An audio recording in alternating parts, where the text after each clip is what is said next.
To the Real Estate Excellence Podcast. Today, I am going to enlighten you with one of the top real estate brokers in the greater Jacksonville, Florida markets. He has been in the industry for 20 years, starting off as a mortgage underwriter. If I read his LinkedIn correctly, he was a successful collegiate athlete at Liberty University, where he played basketball. In the 2004, they were in the NCAA tournament. So we'll hear about that. He is the broker of New Pursuit, the New Pursuit Real Estate.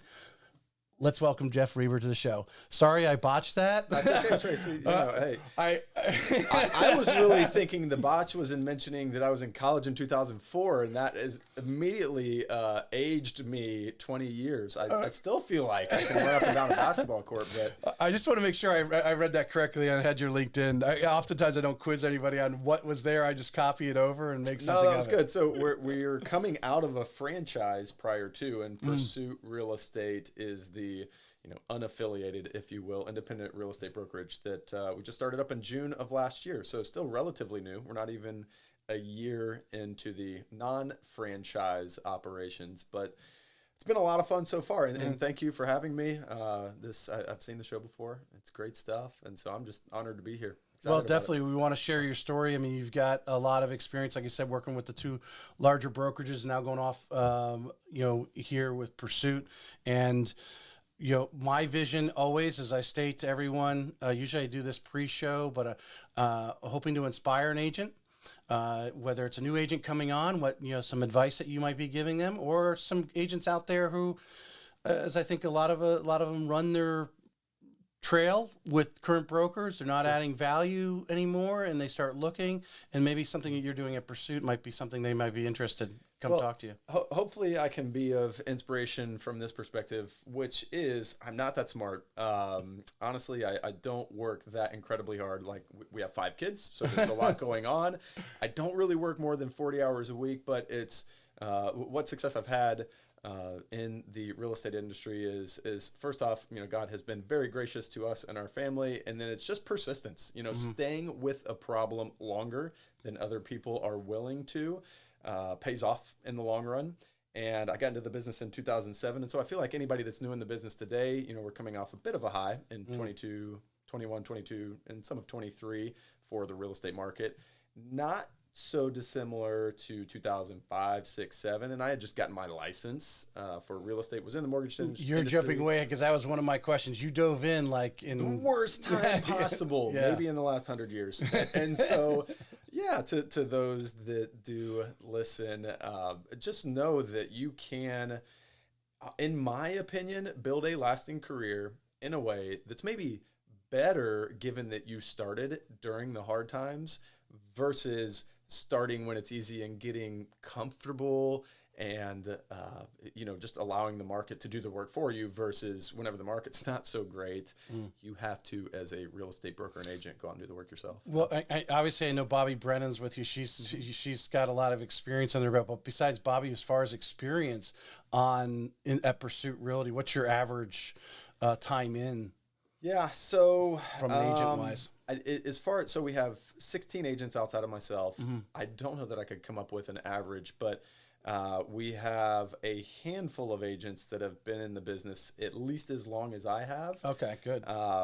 So some of them now at this point in their careers are more part-time than full-time, but we do have a couple of agents that are 10 plus years, and that's helpful. But I feel like even more helpful than that, though, was if you were in the business in 2008, 2009, even 2010, you have a real feel for like what it takes to go out and just get after it in real estate to try and survive, right. Right. And so we have a handful of agents that fit that category too. And just for those who are listening, because the builders really didn't get, and I've mentioned this on the podcast before, when the collapse happened, basically 2006, things started to turn down. You go into 7 and 8 and it's rough. The builders went at that time below, I've researched this, the lowest it had been in 50 years, they went below that, the previous 50 years. So we set new low records for new homes being built. And there was this period of time, basically from, probably 2007 or whenever it actually started. It wasn't until 2012 until the builders reached that 50-year low again. So there was a good 4+ years where there was no new construction going on of significance as we have today. So 9 and 10, even though the rates were dropping late 08 and into 09, the refinance boom was on. You still were fighting to fight through foreclosures and short sales and all that stuff. Well, half of what we sold back in those years, 08, 9, 10, were either short sales or foreclosures. So you're absolutely right about that. It was about 50% of the marketplace. And then the other thing, and this is sort of turning to, what hopefully will continue to be a long run of a growing economy and population in Northeast Florida, is that we got so far behind with the new construction units that we needed to keep up with population growth and residential housing going out of, service in the world of real estate, that we still have a long ways to go to keep millions up and with. millions of homes they project. We're still way behind the curve as a country, as a state, and as a city. When you look at those numbers. So 100%. Good observation. I'm going to step back because we'll circle back into us and get back to the start of my normal show. Where are you from, Jeff? So technically, and this is always an issue whenever I travel internationally. I was born in Spartanburg, South Carolina. Sometimes, for whatever reason, I think I was born in Greenville. We only lived there for a year, and then my mom is actually from Jacksonville, Florida. So we moved back to Jacksonville after I'm the oldest of 3. So after my parents had their first kid, my mom talked my dad. He's from the Chicago, Illinois area, and coming back to Jacksonville. So as early as I can remember, Jacksonville. Yeah. Okay. Grew up here. Went to school in Virginia for 4 years, Liberty University, and then where'd you go to high school locally? Locally, I went to University Christian all the way through. That's why you went back over there to coach. yeah. So we talked briefly before the podcast that I had 2 years as a head varsity basketball coach while also running a real estate brokerage, and I was awful. I was just maybe the bottom 10% of high school coaches in Jacksonville. There's a lot of great coaches locally. I was not one of them, though. But yeah, that was how that. I have to go back and look it up, but I've had numerous people on the show that went to Liberty. I'm not exactly sure what's in the water, but I could. You have a good alumni group here. I probably have that I personally know. I bet there's 20 people that live in Jacksonville that went to Liberty. Yeah, at least. Maybe if I have had 3, I've had 4 on the show already. Yeah. What brought you to Liberty? What was it? Was it a basketball scholarship, or we know you played ball there? What brought you there? So I actually walked on. So there were a couple different things going at the time. 1, I had some friends that had gone there and had great experiences. 2, I was sort of looking for a Christian school, and then 3, I wanted to play Division I basketball. I had this in my head for some reason. That I wasn't going to be satisfied if I played, Division II or NAI or whatever, which I probably in hindsight should have done. That would have been much more playing time for me. So I went up to Liberty, ended up walking on to the team, and it was a lot of fun. I'm glad I did it. We were playing, we played Duke and Iowa and St. Joseph's and Clemson, and just this roster of ACC teams traveling around. Yeah, guys in that area that I wouldn't have had that experience at another smaller school. So it was a lot of fun. Right. Yeah. Awesome. So how far did Liberty make it in the 2004 March Madness? Yeah. So we won our conference tournament. We went to the big dance, and we got beat by a lot. I don't know. You could probably Google it. It was 25, I think. But here was the kicker, though. Is I was getting garbage minutes in those days, and so we're down by a lot. At the end of the game, I get into the game, and I remember this guy sitting behind our bench, on the front row. We're playing up at the HSBC Center in Buffalo, New York, and he is yelling at me because I was the type of kid that if I got in the game at the end of the game, I'm shooting every time I touch the ball. And so I did. First possession was a quick shot. You're one of those guys. Yes, I was. And this guy screaming at me to hit a 3 because the spread was 26.5. And we were down 28, and we hit a 3, and we covered the spread, and he was so excited. And I'm thinking, what kind of degenerate is this guy betting on a 26.5 point spread? Find another game to gamble on. But anyway, so yeah, it was a good time.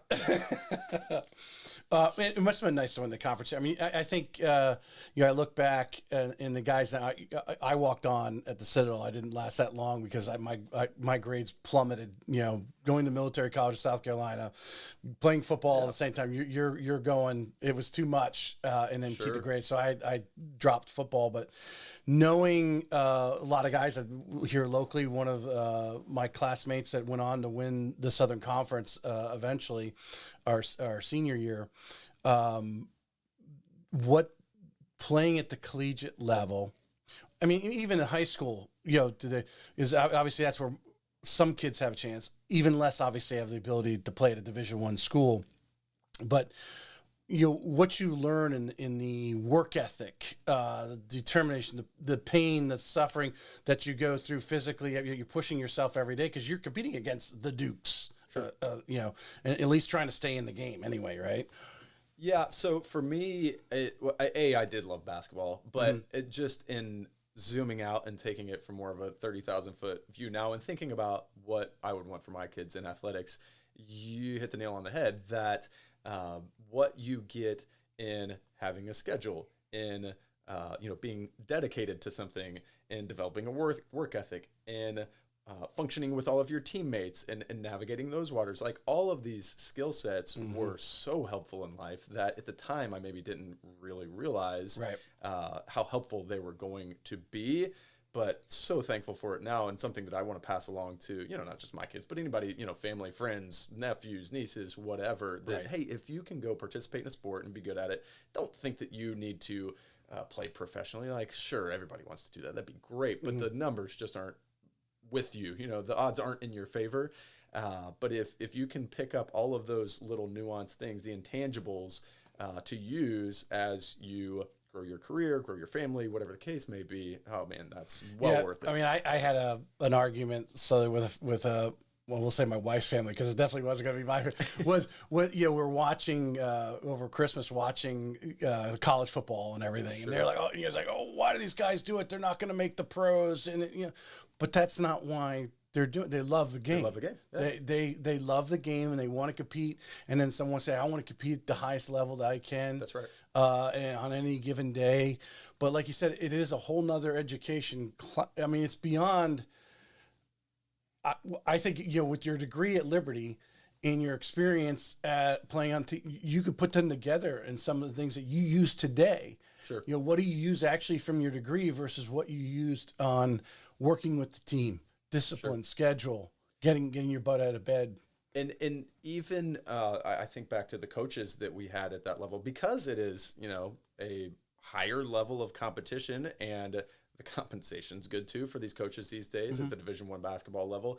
You're attracting, talented, hardworking, dedicated people who are pouring into the lives of those players. And so me just being able to observe like how they organized meetings, how we sort of created objectives for what we wanted to do that season, like all of that stuff stuck with me and was just extremely helpful. And it's one of the reasons, like our property manager, and he's an agent as well, he played college athletics, and you just have that drive, and you also have sort of this platform for understanding how organizations work that's just really helpful when you get into business and life. So, I think and then just obviously from the health standpoint and having a lifetime sport and teaching it to your kids and so forth to downplay sports or really any of the extracurricular activities. I mean, there's school, but the school, yes, we all need to go to school. We're not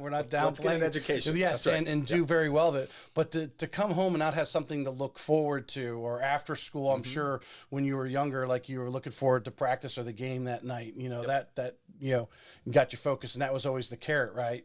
You don't do well in school, you can't play. As a matter of fact, if I faked sick when I was a kid, it was like, hey, you can't go to your basketball game. Can't play basketball. Actually, tonight. I feel okay. Exactly. We're gonna make it. Exactly. So going through, and if there's a gap in there, fill it in for me. You pretty much get out of college there, and then you're with PHH. That's correct. How did you fall into the underwriting world there? The long story short is that almost my entire family was in and around real estate. So uncle, granddad, dad, my mom has her real estate license with me now, but the PHH was connected to the franchise that I was with. And so it was something where I have a degree in finance. I'm graduating college. I don't really know what I want to do. I was like, I was just happy playing basketball and going to school. Right. And my dad sort of put me in touch with an interview at PHH. Was like, it's not real estate, because I thought, I'm not going into real estate. Everybody in my family is in real estate, so I'm going to get as far away as I can. So I went into the mortgage business, right? It's so far away. And it was a desk job. The company was good, but I realized pretty quickly that I was not built for a 9-to-5 cubicle desk job with the obligatory meetings and the office politics. I just couldn't do it. And so I think I realized that within the first 6 months, but then it took me about 2.5 years to exit from that job. And really the prompt was, this is 2004, 5, and 6. And I had flipped, like bought, fixed, sold a couple of houses in each of those years, and was making well more money flipping houses than I was at my day job. And so I thought, well, you know what? I'm going to go be a real estate investor full time and not have this corporate day job anymore. Well, that was getting into 2007. All of a sudden, thank God, I had bought one house at the end of 06 that I sold sort of middle of 07 that lasted me through the rest of that year. At the same time, I got my real estate license, because something felt off when I was selling that last house. I was like, it's getting different. And so fortunately, I didn't buy anything. It's getting a little tougher. Yes. The market felt softer, slower, just, was not the same. And I was only 24, 25 years old at the time. Not really realizing what's going on. I had no idea what was going on. It was just fortunate that I didn't buy any other investment properties until I started buying again in 2012, was the next thing I bought, and then have kept buying since then. But I didn't offer you a bottle of water if you want. I'm sitting here drinking my coffee. If you've got one, I may grab one. I should have asked. Thank you, sir. Appreciate that. So you out, I mean, was there, you said you were thinking about, was that when you just disconnected from PHH, when you realized you could flip more? Yes. Right. So that was 2007. No, I'm sorry, 2006. There was actually a gap year in there where I more or less went back up to Lynchburg, Virginia, where Liberty is, to visit all of my friends who had turned 4 years into like 6 or 7 years of school. And I actually bought and sold 3 or 4 houses up there to make money while I was up there. Yeah. So were you doing a little sweat equity in the flips? Was. Yeah. Yes, I was. And that also was a life lesson learned that, I'm horrible. Like, I'm just not gifted in a way that I have these friends who don't like to paint. I can't do anything. Like, I'm not even good at painting. I couldn't, I can't patch a hole in drywall. I can't fix your faucet. I know what needs to be done. I'm just not good at it. And it makes me very jealous. These friends that I have, they can watch a YouTube video and then replace all the flooring in their house, replace the cabinets. I can't do that. And so I tried to do some of those things early on and realized my skill set was much more in the direction of writing a check versus, swinging the hammer. And so I'd figure that out, and that has aided me, because now I walk into a house, look at it, come up with a budget, and then I turn it over to our GC and say, hey, let me know when it's done, then we'll sell it. So you're regularly doing flip when they available, when they come up? I'll do 2, 3, 4 a year and have some investment rental properties as well. So it's a constant flow of stuff we're buying, stuff we're selling, or stuff I'm buying and selling personally. Right. Along now, with I mean, and I've had lately numerous actually ladies on that were doing, but the key thing they felt is obviously they're not going in and they're not doing the sweat equity part, other than maybe some small cosmetic things they might do. But the importance, especially in our market in Florida, it has a reputation of contractors not showing up. Sure. Having that contact like you're talking about, how important it is, in your flips and the success of them, to have the reliable, relationship. So A, of the utmost importance, and B, let me not act like it was simple and easy to get there. I certainly had plenty of stop-starts in the world of hiring contractors. I've lost money. I've had contractors that didn't show up to jobs, contractors that did terrible jobs that we had to redo, because I've probably bought, 80, 90 houses personally over the years at this point. So I've made tons of mistakes.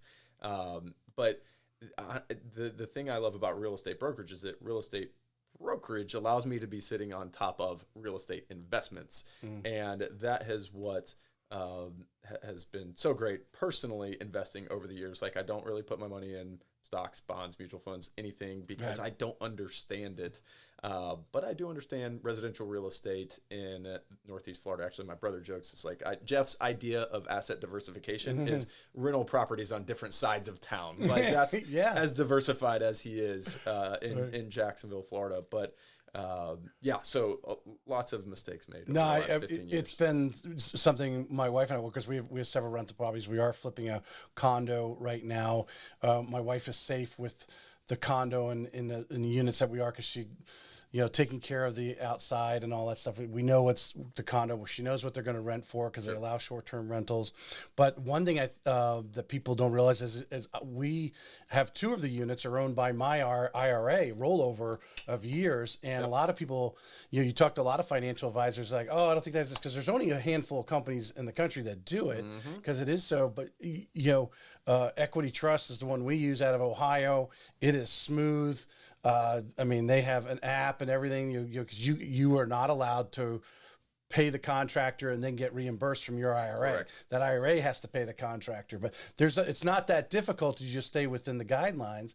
But if you're sitting on a rollover IRA and you're afraid of the stock market or things like that, I invested at the right time. Here recently, 3 years ago, I think it's been now since we did that, and because those values of those units have just gone up so much. Well, you're way ahead of the curve with self-directed IRA investing, and that's something that I was just turned on to really in the last probably 2 or 3 years as well. That I converted what was the PHH 401k into an IRA, into then finally a self-directed IRA a few years ago. That there wasn't a lot of money there, but there's it's inside of this tax protected environment or under that umbrella. And so I would go do flips with my self-directed IRA. I've done hard money loans with self-directed IRA money.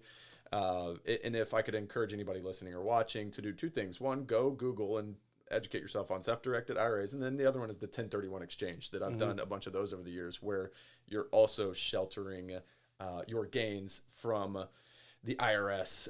We all want to pay our taxes, but we don't want to pay more taxes than we need to. So those 2 things are great tools for real estate investors to make sure that you're not taking 2 steps forward and 1 step back every time you do something in the investing realm. Yep. I'll just name drop John Bowen, Bowen. He has been on the podcast. He was one of my first guests, but he's doing a lot now. I see him a lot more on Instagram, definitely on LinkedIn.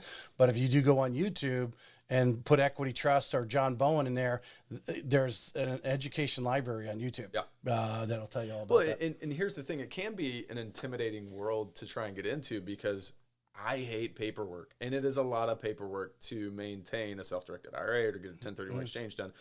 But you don't need to know how to do it. It's like, I just need to know sort of functionally what needs to happen, and then the paperwork all goes to the IRA administrator or the 1031 exchange. They've really made it a no-brainer. Yeah, exactly right. And you can, you were saying like you had a small 401 rollover initially. It's a non-recourse loan is what you need. So if you have enough for the down payment, and then you can get a non-recourse loan, which are out there to borrow. If you're doing a flip, and get your first flips until you have an account where you can just pay cash for the house. That's right. Yeah. And or what I did early on with some of those was partner with other investors. Like, just because I'm too maybe lazy or impatient to wait on a loan, because you're still getting a mortgage. So it was like I had other friends who wanted to invest, and so I partnered the self-directed IRA with their money, and we did the deal. So yeah, that's great. So dig in. So when do you become you cut the umbilical cord with PHH? When do you become a full-fledged agent here? So 7 into 8? Yep. 2007, I had my license. I don't think I did my first deal or had my first closing as a real estate agent until 2008. I think my first, they won't be listening because they live in like California now, but one of my first deals was a Queens Harbor listing that was a referral that didn't actually close until later. But I don't remember what we listed at originally, but at the time the market was losing value to the tune of like 1.5% per month. So every month when we're looking back, you've got to do this over a period of months to realize what has happened. But what was worth $1 million, all of a sudden we turn around and it's worth 900. All of a sudden we turn around again and it's worth 800. And you're like, what is happening? So that was when I was getting into the business, and I don't know how, but I did end up doing deals. I forget how much volume it was in 08 or 09, but enough to keep the lights on, keep me motivated, and sort of addicted me to real estate. Like, I really enjoy it and still do, and am just really thankful that I'm in the business and still able to do this on a daily basis, and got through that time, with my shirt still on, like, because there are a lot of people that went out of business. Where were you? Where were you finding business? What kept you alive? So fortunately, was someone mentoring you at that time to kind of guide you? So my license was with ERA Davis and Lynn at the time. They're still local. Jim Lynn and Andrew Lynn are there. Carol Davis is now retired, but so Jim was helpful in that regard. And then I had an uncle, Mac Heavener, who he was in the business. That was I took over the franchise from him, which was ERA Heavener Realty in 2011. So yes, I had this network of people that went to Citadel. But go ahead; those are my cousins, actually. Yeah, yes, yeah. And so they were helpful, and there was a little bit of relocation business back in like 08, 09 that was in like USAA, Navy Federal, Cardis, if you remember that name. They've since changed names, but it's a relocation network that I was getting a little bit of that. But then honestly, a lot of it was just I didn't know any better, and a couple of my first deals were this apartment complex over on the water at San Jose and University, where I just called every owner and asked them if they wanted to sell their house. And I ended up with like 4 deals off of those phone calls in that first year, because somebody sold a house and then they bought something, and then they had a friend, and then that friend sold and bought something. And it was a number of instances like that where I was just beating the pavement. And fortunately, it worked out. It doesn't always play out that way. Sometimes you do the work, and in real estate, you don't get paid. But there was enough there to keep me going, and doing a lot of, especially back in those days, expired listing, like phone calls and marketing, a little bit of for sale by owner stuff. But well, the market was changing there as the market has changed here in the last 18 months. Like, I mean, we had, the rates were so low. I think one of the big shortages we're not having now is the people just moving from one community to another locally. Like, hey, I want to go live at Nocatee, or hey, I bought in Nocatee and I don't like it here, I want to move away.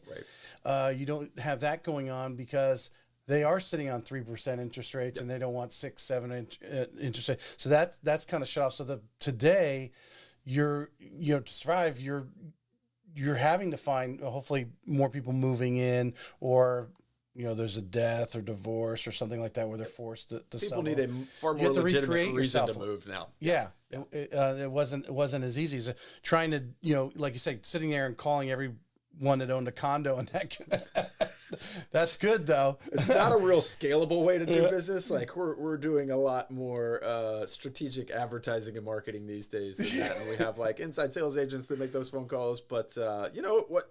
It worked. But that's still, how many units were in the condo complex? I mean, and you got 4 deals out of it. Think about, calculate the number of phone calls. Was there a couple hundred and you got 4 deals? That's pretty good return. Probably 300, maybe tops, because it's not a very big complex. Probably less than that, probably 200. That's a great return on investment, Don't know that I could go repeat that. As a matter of fact, I've never repeated that event, like 4 deals out of one, like cold call base. But anyways. Well, if you think about it now, would you agree that the right now, a lot of people are sitting on equity. There was someone posted the other day that the average home has $300,000 in equity. I don't know where that stat came. It was just something I saw someone post on social media somewhere.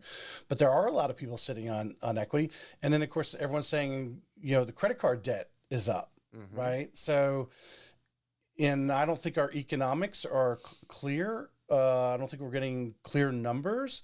I think there are some sectors that are from a job standpoint, because I think right now anyone that's going to be forced to sell is divorce, or obviously they lose their job and they can't afford the home anymore, right? Sure. They're going to sell. That making those phone calls right now, you may have some people sitting on a lot of equity say, you know what? Yeah, I really can't afford to live here. I'll take that $250,000, $300,000 and go put it on a smaller house, maybe move outside of town or whatever. Yeah.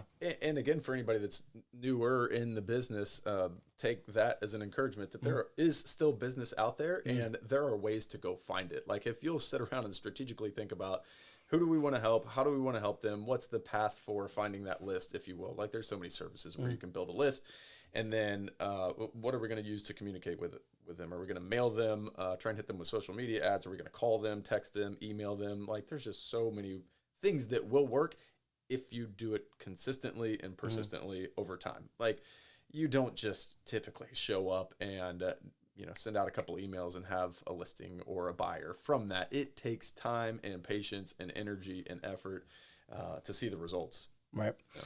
So your progression here, when do you start moving into leadership in the brokerages? So 2011 was when again, long story short, uncle looked at me. He had essentially a real estate brokerage that he was either going to probably shut down or, I say sell, effectively like give to me, because there wasn't a whole lot going on with it at the time. And so that was the franchise that I owned and operated from 2011 to 2020 last year, 23, middle of last year. And essentially just realized that I wasn't a great fit, like personally in our organization as a group, for a franchise. Like franchises work for some people, they don't for others. And I was in the latter group. I just wasn't a great fit for it. And so that was why we broke off. But we do sales and management, have done so since 2011. We've sort of steadily grown each year.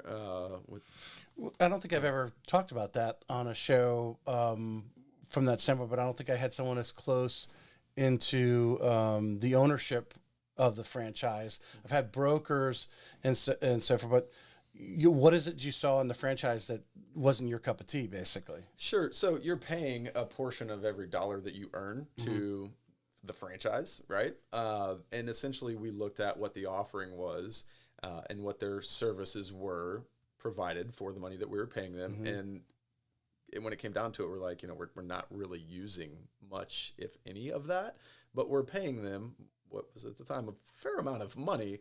So the thought was, can we take these funds that we're paying to them and redirect them in a better way?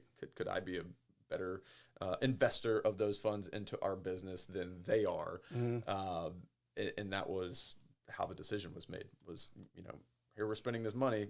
Are we getting a return on it? Right. And really, from my perspective, we weren't getting the return that.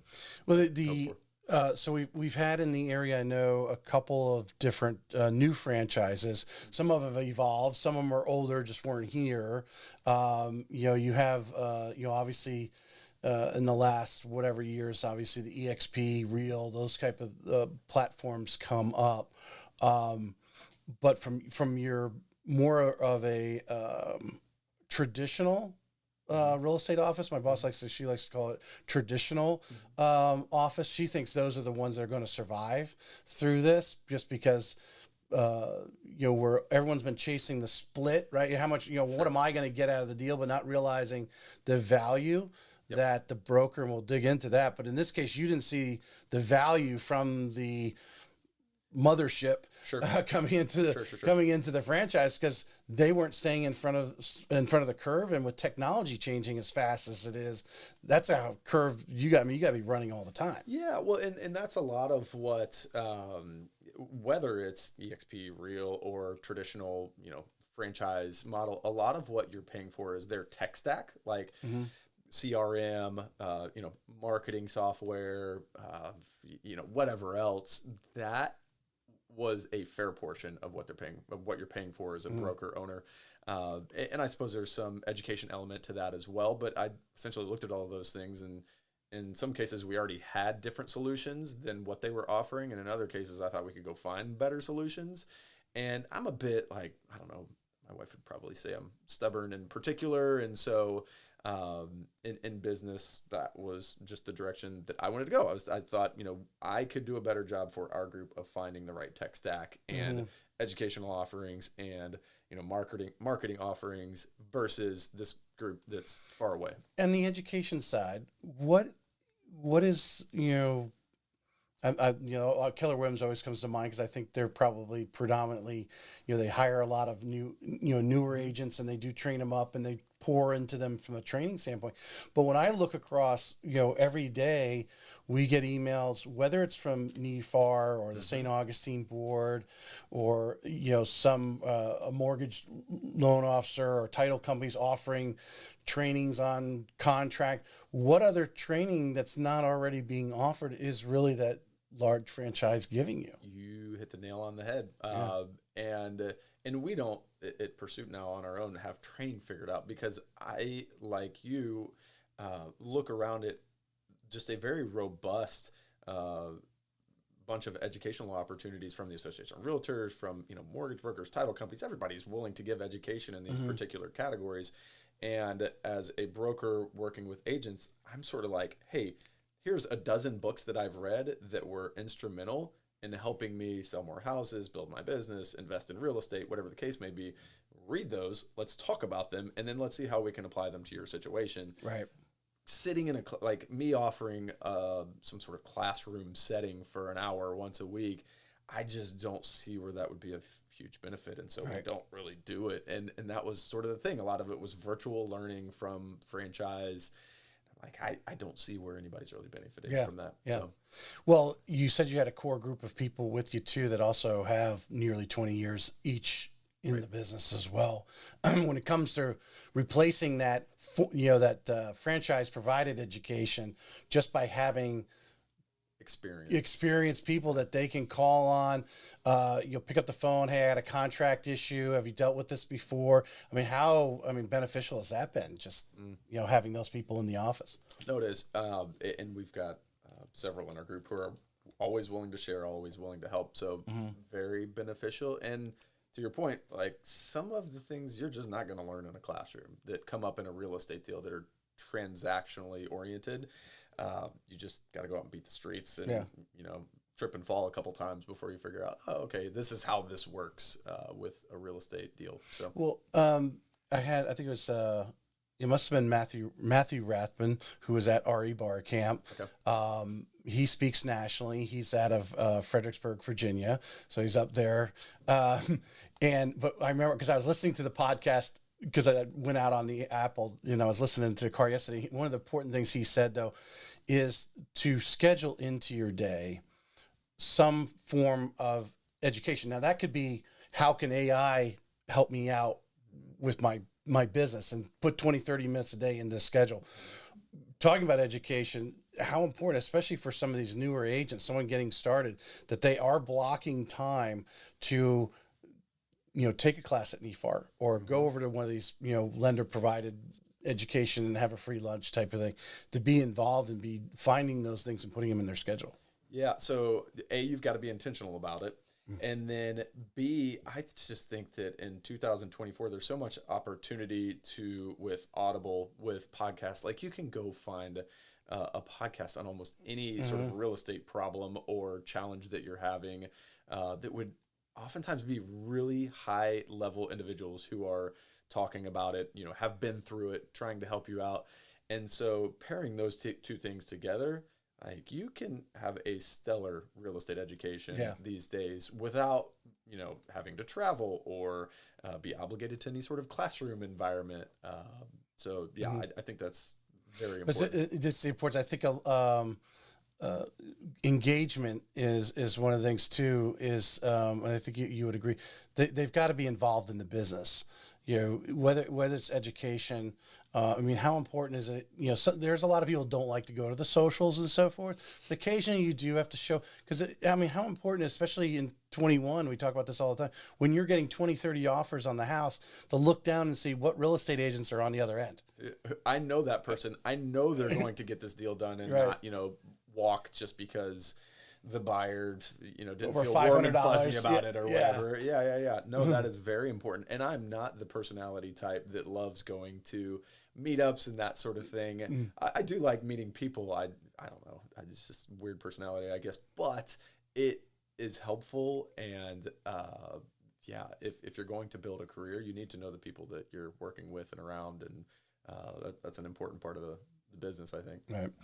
All right. So one of my standard questions, like I said before show, I like to think, or maybe I said at the beginning of the show, I like to think there's someone maybe hasn't gotten their license yet that might listen to it, or maybe they're in class, but they haven't signed up with that first brokerage, or you got that other person who did sign up because their girlfriend works at the whatever brokerage, but they got there and realized, what do I do next, right? How important and what are some of the questions when you're looking at a brokerage that that the agent needs to be interviewing the broker. The broker, the broker is going to ask some questions, but you're self-employed, so you got to choose where you're going to hang your license at. How important and what kind of things they need to find out about that brokerage before they sign up with them. Sure. So I think if you were to Google that question, the types of answers that you would come to center around splits, center around referral fees, how lead flow works. And those are all decent questions. But I think getting underneath the surface, just the way that if you were, manager hiring an employee, like how does this person deal with stress? How does this person deal with bad things that happen? What's their weekly schedule look like? Like stuff that has more nuance to it, I think provides as much value as just knowing how the leads flow and what the splits are. So I don't know that that's exactly the answer you were looking for necessarily, but those are questions when you don't know what to ask, right? Well, what's my split going to be? Okay, well it's like someone calling me in the mortgage side say, "What's your rate today?" Because they don't know what else to ask. That's the only question they have. Sure. And to dig in, like you said, I think it's one of the things that I've found in this industry. I know you have just experience. Everyone does it differently. And there's some brokers that are proactive. I was talking, George Guerrero down in Miami. He was talking how he's very proactive as a broker. Someone signs up under him. He's on their tail. Why aren't he does a 15-minute phone call on Monday morning. He wants everybody to be on there. He's gonna start holding you accountable. Sure. Where some brokers, you sign up and they're like, "Oh, you didn't show up today? Yeah, that's your problem." Yeah. There you go. Like, how do team meetings work? What are your expectations of me as the agent? Yeah, those are all things that get a little bit more down into the nitty gritty on what the experience is going to be like working for them. And I mean, the nice thing, I say nice thing, maybe it's not a great thing, but about real estate brokerages, you don't have like a non-compete. So if you get into a situation where it's just not a fit, it's an easy exit, which is fortunate, unfortunate, depending on who you are in that situation. But I think that it's not like you're committing your life to that situation or person or company. So if it's not the right fit, you can always redirect in a different way. So.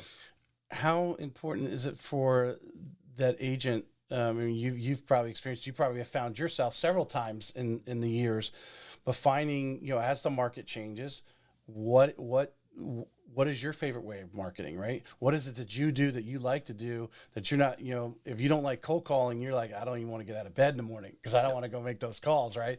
How important is to find that? And then to go back to the broker question, there's some brokers that are pretty good at helping you find that. Yep. So this is a constant debate I have with Matt, our property manager. Matt and he does sales as well. And he does not like cold calling, whereas I don't mind it. Like I'll call anybody anytime, try and strike up a conversation. Like that's my routine and that's fine. Different sources and I get business that way. He hates it. However, Matt will go to some industry happy hour or like a networking meetup, and I despise having to do those kind of things. So he and I are totally different, and we talk about that with other agents in the office. Like there's more than one way to go out and get business. And so what's your personality type? You may even get into like disc profiles and that sort of thing that you can figure out what your bent is. And no matter what, it's still going to be work, but it will be less work if you otherwise enjoy that type of thing. If you enjoy the networking group, then you're willing to go to 2 of those a week, versus if you hate networking groups, I just wouldn't want to get out of bed in the morning if I had to go to networking groups all the time. Like that would not be my cup of tea. Right. So, well, you said you only work 40 hours a week, but isn't real estate is a lifestyle? I mean, you are, like you said, what is it you like to do? Some people can bounce around all day long, and there's some. Well, you go online and listen to some of these coaches. It's how many conversations you have a day, right? Yep. There's some of the biggest real estate offices in town here. They have 20 substantial conversations a day.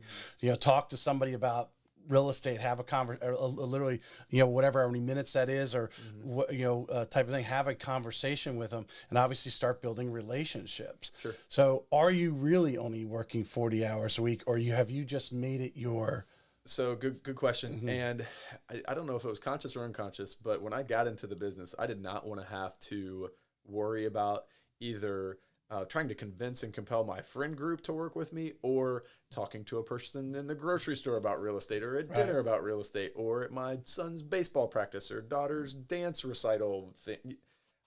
If somebody else brings it up, I'm happy to talk about it because I love real estate, but I rarely, if ever, am making some sort of pitch while I'm at baseball practice to the other parent that's there. So I really don't, operationally, when I'm dialed in at the office and I'm trying to generate business, that's when I'm going. And then when I'm done, I'm more or less done. Now, again, if somebody wants to talk about it, if they've got a house to sell, or, want to buy something, great. But it's not going to be me prompting it typically. But how important is it, for especially these agents that are, getting their business started, that everybody they run into knows what they do. Now that can be done several ways. I think Jordan Ferrer, she said it clearly, and actually Erica,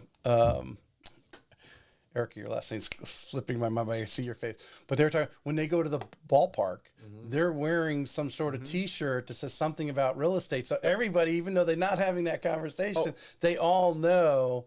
That's what they do. Johnny's and I'm not saying I'm is right a real about estate that. agent. There are great real estate agents who do more business than I do, who are more in that mode where they're ready to just subliminally letting everybody know I'm in real estate. No, there's nothing wrong with that. It's just not. I don't have the energy for it, I guess, is what it is at this stage in the game. So no, there are plenty of real estate agents who just crush it, because they're a part of the parent-teacher organization at school, and everybody knows that that's what they do, and they get a dozen deals a year out of that group, and that's awesome. I love that, and we have agents that are like that in our group, and I love that for them. I just know that that's not you. That's not me at this stage in the game. I realized that. How we kind of ran over your initial part there, but whether you had one, or again, agents coming in, whether they have a mentor or a coach. And, I think it's important. If I was getting in the business today, as an agent, to find one of those experienced agents, because I find everyone that I've had on a show, a top producer, they're willing to pour anything. You ask them anything, they'll pour into you. They want to tell you how they do it. I mean, it's kind of a, in a little ego boost to let you're successful and share what you think. Hopefully that they take something from it and they have success with it, right? But to have that a mentor or a coach with you, and whether it's accountability, because that's kind of the number one thing. What does a coach do? Well, they'll hold you accountable. But someone you could just confide your business things with besides your spouse. Sure. So that's one of the things that I love about the real estate industry, is it seems like it's just built in, like it's in the genetics of real estate agents to be helpful to those around them, even though, at some level, we're all competitive. But at least in my experience, I don't know if that's the case everywhere, but in Northeast Florida and in even the franchises that I've been a part of have all been extremely helpful if you ask for help. And so anybody, watching that's newer in the business that's looking for help, ask. People more often than not are willing to do it. And then the next level of that would be if you're hiring a coach or a mentor to hold you accountable and be more strategic. That'd be something that's usually worthwhile as well. But starting out, if you don't want to spend those funds in that direction, there's probably somebody within arm's reach that you could ask, and they would be willing to and able to sort of push you forward.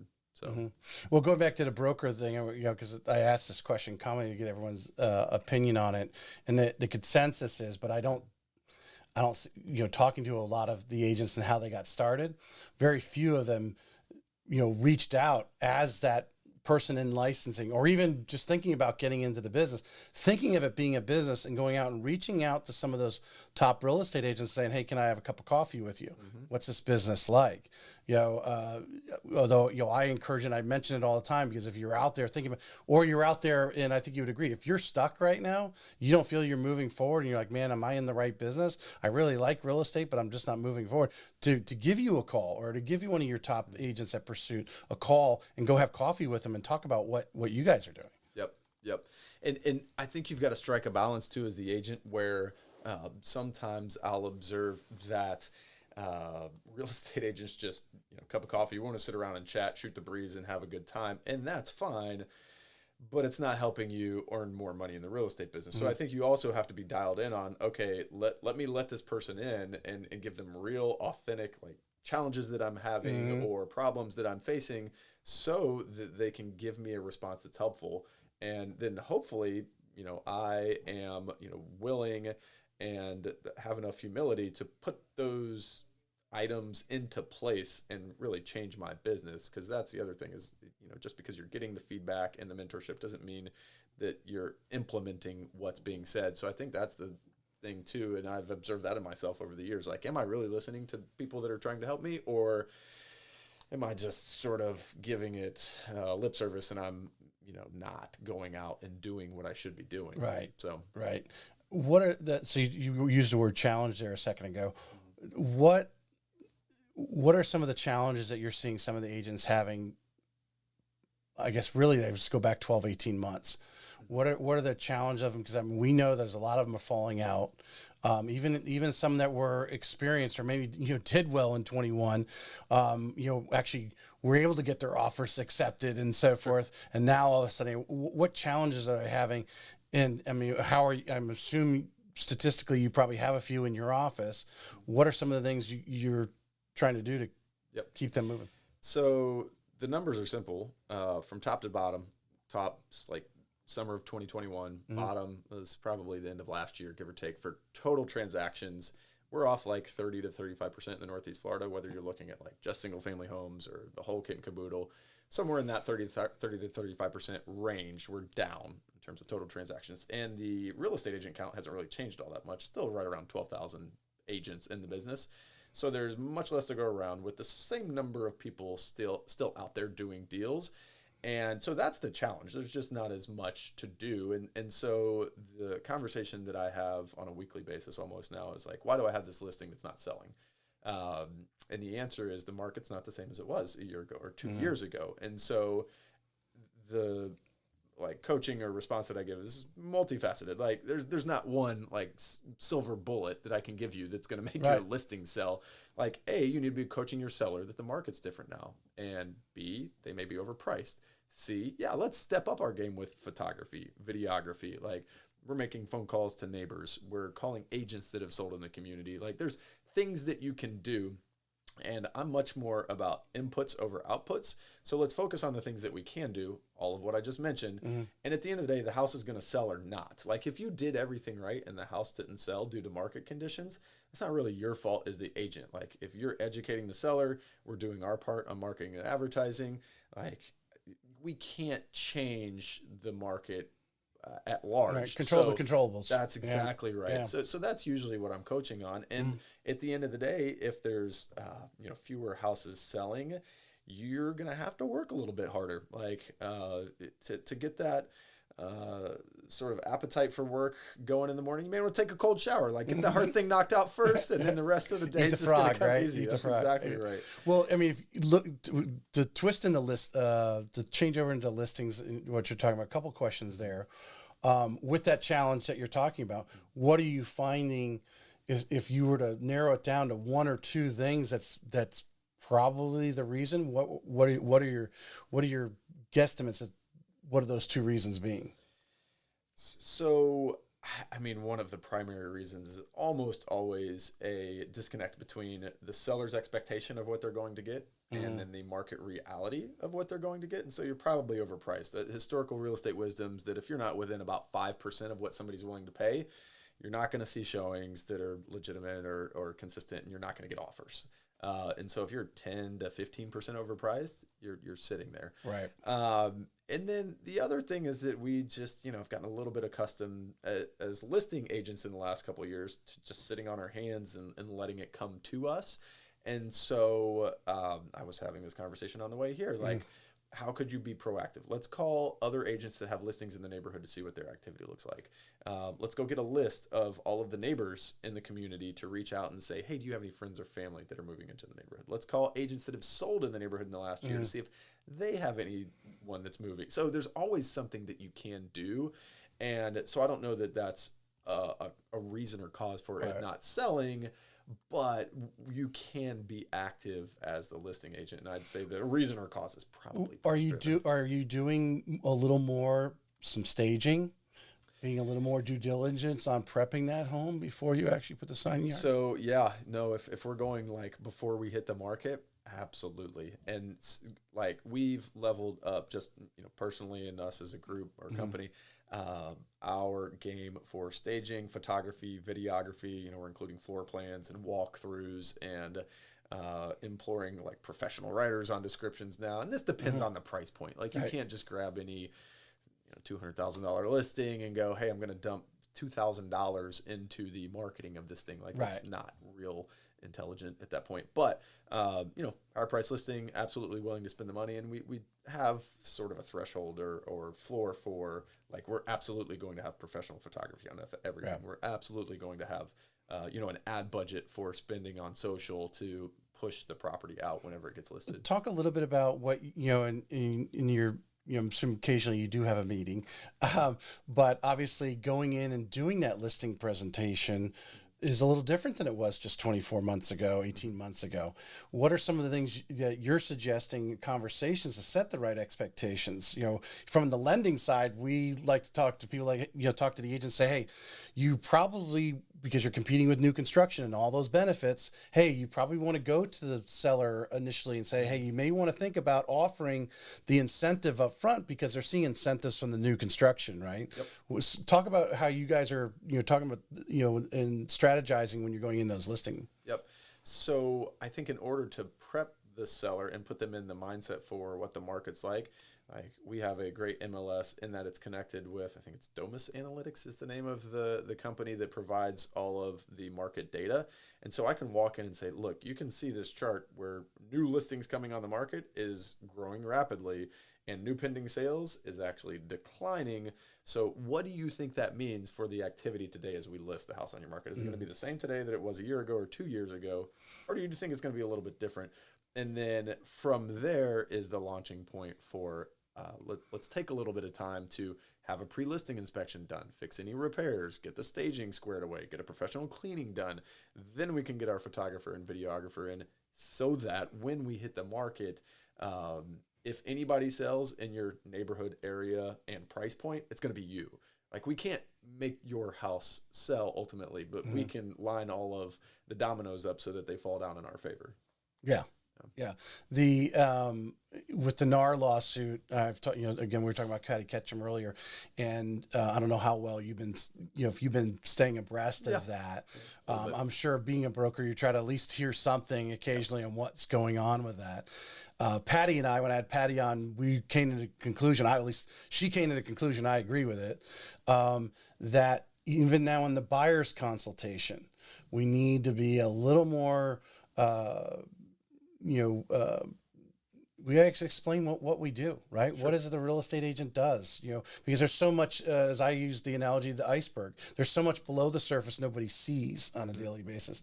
Are you guys starting to, talk about that? Has that been discussion because of the lawsuit and how, and attitudes of some buyers we might not have seen it yet, but they might be changing here? Yeah. So I feel like I've always been for and promoting sitting down and having a buyer consultation before you go out and start showing property, and working through an actual like value add presentation. Here's what we do. Here's how we do it. Here's why we think this is going to be a win for you.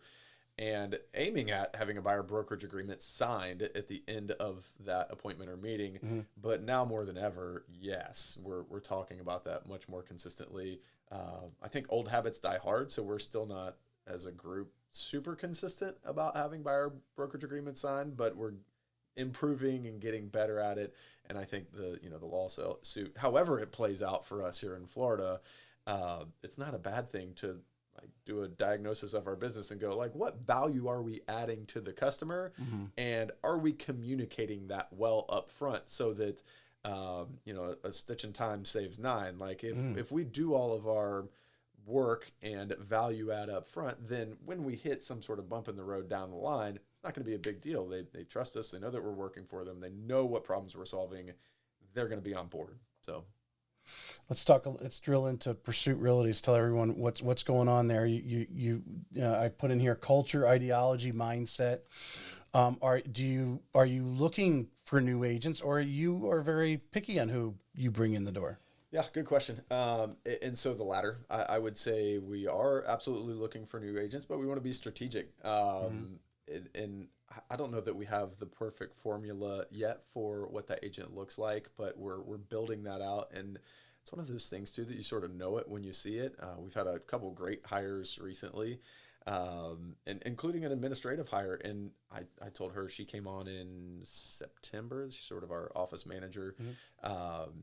That we had 98 applicants. We did I think 9 video interviews, and then we had 4 in-person interviews, and took our time and we're just intentional about making sure we asked as many questions as possible. We asked the right questions. We wanted to know that they were going to be a fit, and she is a home run. She's doing phenomenal. So we're trying to take that same approach with agents. Like, so often it's been my observation that somebody raises their hand and says, hey, I have my license. Can I come work for you? The real estate brokerage or broker is more or less like, yeah, come on, we'll figure it out as we go.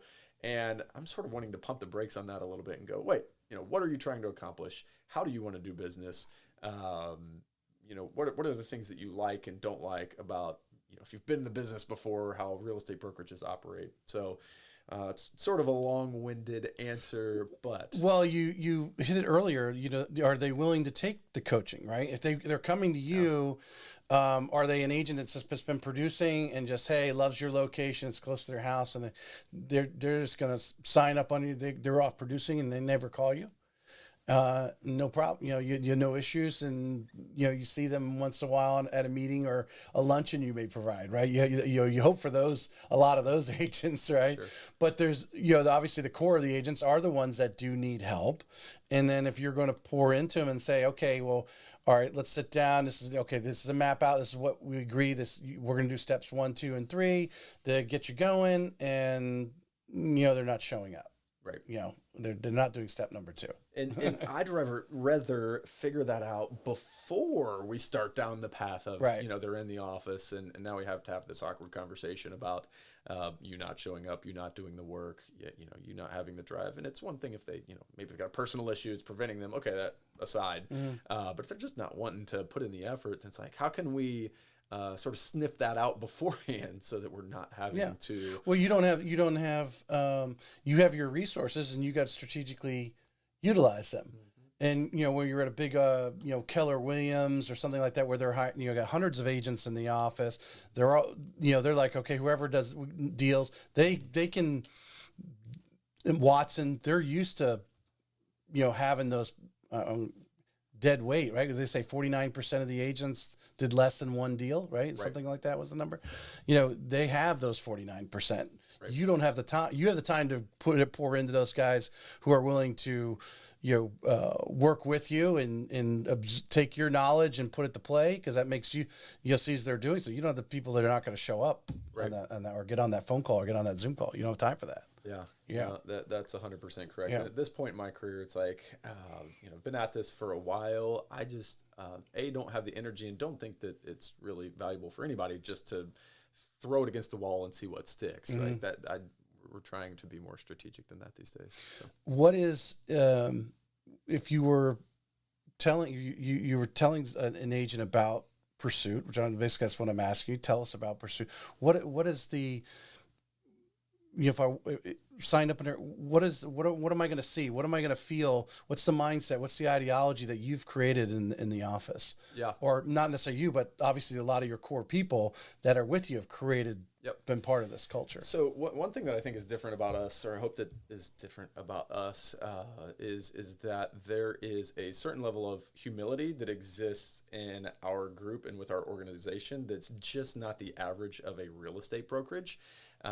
Anytime you put a bunch of salespeople in the room, I just think by personality that gets into the business. A lot of times it's like me. Look at what I've done, and that can just become toxic if you let it go unchecked. And so we've made a conscious effort to make sure that our group is not that. So that's one, and then two. We're strategic about everything that we do. So it's like I was talking about before, been at this for a long time. Any of the problems that we're solving, whether it's growing your business, organizing your business, like we have virtual assistants that help out with things administratively, with making phone calls, the software that we use, the way that it connects with, we're sending direct mail to your customers on your behalf. Like all of these things we're very strategic about. And it's sort of second level thinking. That first level is like, oh yeah, like if I make the phone call, hopefully I'll get the business. And if I don't, no big deal. It's like, okay, but can we capture their information? Can we now start advertising to this person on Facebook and Instagram? And then can we go get their mailing address and then start sending them postcards? It's like, how can we be more strategic about the way that you're building your business as an agent? So I think it's those two things, or two words that I would use to describe us. It's one, there's a level of humility there that's, just isn't always present in real estate brokerage. And then two, it's being strategic with how we grow and do our business. The person you just hired, was that an additional hire or a fill-in? Fill-in, actually. Fill-in. Okay, so you had to replace somebody. Yep. Support-wise, an agent coming to Pursuit, what can they expect? Or, even if you went to another brokerage, what level of support? And obviously, I assume you're thinking about yourself when that agent comes into your office, that you give them the same support. So what kind of support do you have? So this is a question that we've thought about recently, and you have two primary things going on in the real estate industry these days. One, you have teams. There's a lot of high functioning teams, even in our market, and then two, you have brokerages. And we're sort of a hybrid, what I will call a teamerage. So we're not exactly a team, and we're not exactly just a big brokerage. We're a big brokerage. They made either you're just a license on the wall and they don't talk to you or do anything with you, and vice versa. The team, you have all sorts of obligations, and your splits probably aren't quite as good, but you are getting some leads and probably some training. And we're sort of somewhere in the middle. That I'm there as the broker owner, and I'm helping with education and problem solving. But we also have our full-time property manager that he's in office helping out. We have a full-time office administrator. Then we have a part-time office administrator. And then we have two virtual assistants who are sort of organizing all of this as well.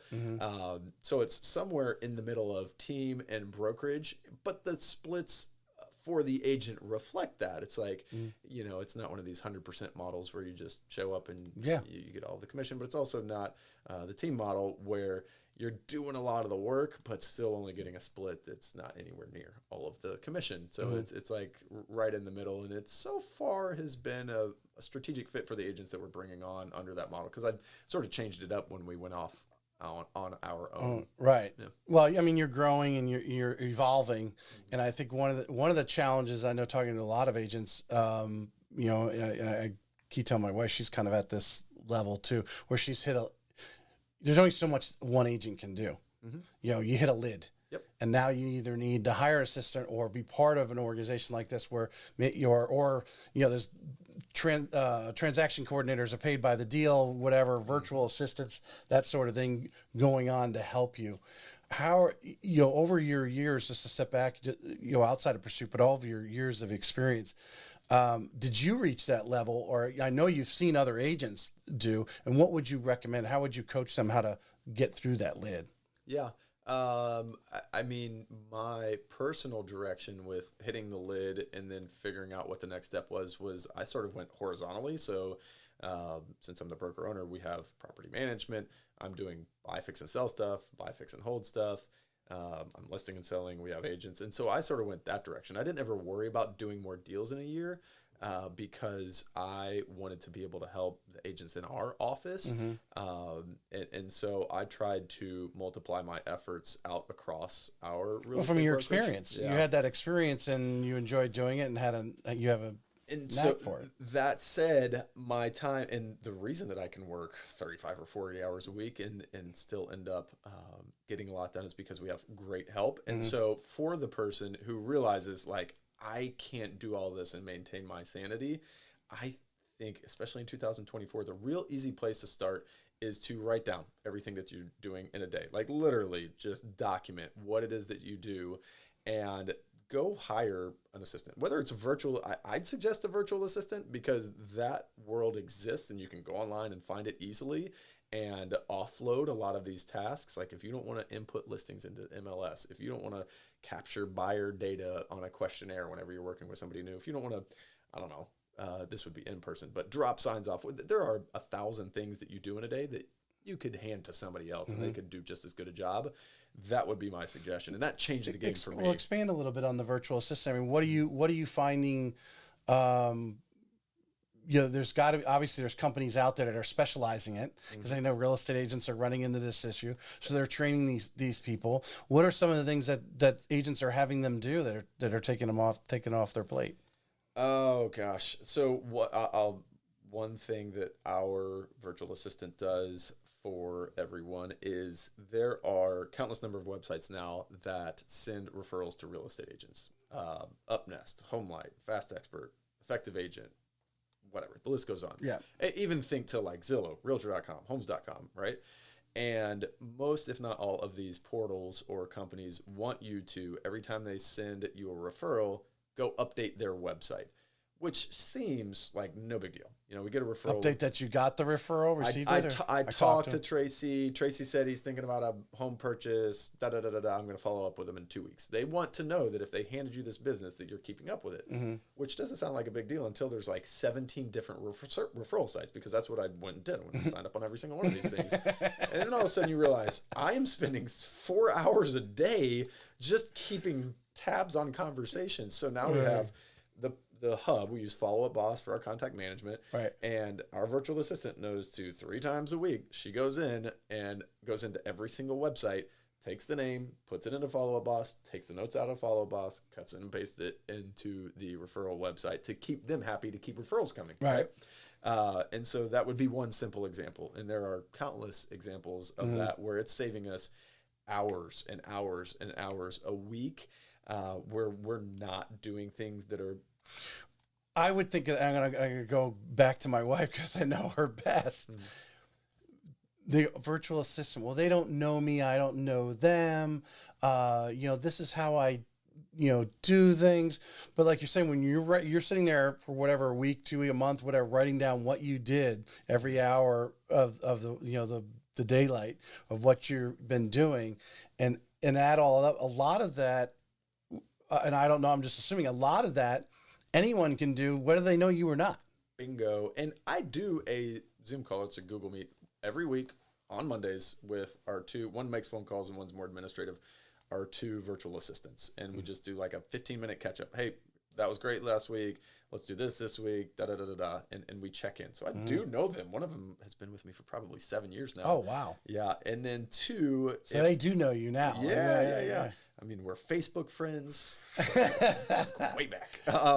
And so the other thing, 2 books. One, this is sort of a classic at this point, but Tim Ferriss, The 4-Hour Workweek, can get into a lot on, automating, outsourcing, or just, wiping something from your schedule and agenda altogether. And then I can't think of the author's name. I think the name of the book was Virtual Freedom, that I read, and it was exclusively around the idea of hiring a virtual assistant and how to work with that person, because this is big economy and big business these days. And so between those 2 books, I had a comfort level with, all right, let's go out and do this. And now I'm super glad I did, a decade Well, later. I think any agent would just be loving life if all they had to do was go show the house, maybe fill out the contract. No, I don't even fill out the contract. Don't even fill out the It's contract. like, hey, here, offer price, EMD, closing date, inspection contingency, text, and the offer shows up in my .lib. ready to So go. your virtual is actually, and then you just review it, make sure I'll before it's sent review out, it, right? before it's sent. But it saved me 15 minutes of, I gotta go cut and paste the legal description. I gotta go check the seller name. I gotta go, check 17 boxes or whatever. So yeah. Yeah. So, because I think, a lot of people discount the fact that if you spent more time doing those money producing things, which would be, being in front of your clients. I've had agents on, they talk about building relationships and they use the assistants, virtual or otherwise, to do all that other stuff so they can spend more time going and having a glass of wine with their clients at 4 o'clock or whatever.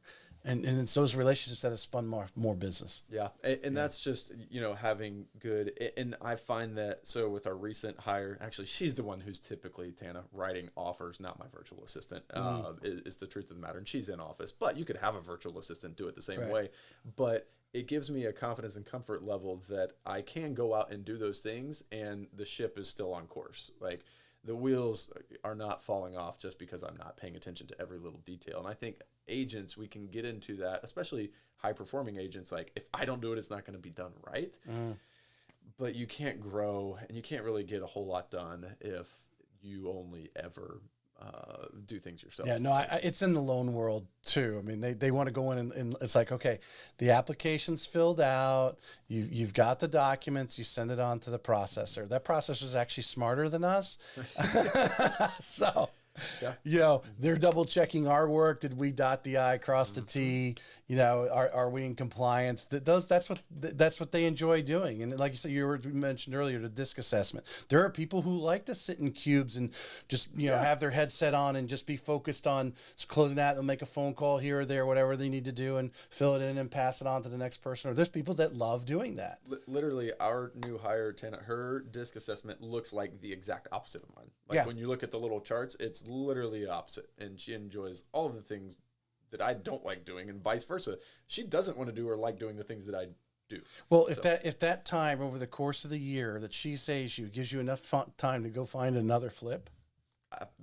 Yes. Yeah.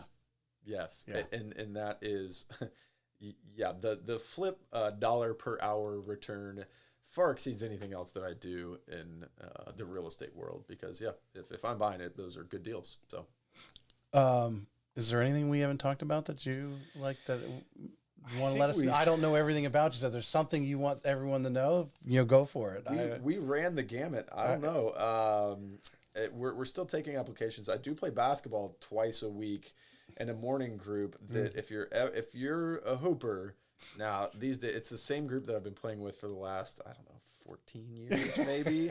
So we're all getting older now. So you probably need to be 30 plus. Like, if you're less than 30 years old, don't talk to me. But if you're a hooper and you're 30 plus, we're taking applications we play Tuesday and Friday mornings at 5:45. So where's that at?